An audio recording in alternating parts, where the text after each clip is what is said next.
অনেকেই আছো যেটা এটা চেনো না, আবার অনেকেই এটা চেনো। এটা হলো শাপলা। এটা আজ কচু চিংড়ি মাছ দিয়ে রান্না করব। চলো।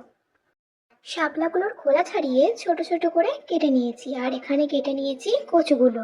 নিয়ে নিয়েছি চিংড়ি মাছ, আদা রসুন জিরে সর্ষে বাটা, 5 ফোড়ন, শুকনো লঙ্কা, লঙ্কা, হলুদ, নুন, তেল। প্রথমে চিংড়ি মাছগুলো নুন হলুদ তেল দিয়ে লাল লাল করে ভেজে নিয়েছি।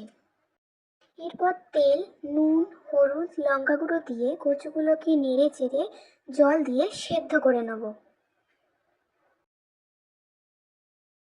আবার কড়াইতে তেল শুকনো লঙ্কা 5 ফোড়ন ফোড়ন দিয়ে আদা রসুন বাটা জিরে সর্ষে বাটা দিয়ে একটু কষিয়ে নিয়ে সেদ্ধ করা কচুটা দিয়ে দেব। তারপর ছোট ছোট করে কেটে রাখা শাপলাগুলো ওর মধ্যে দিয়ে দেব।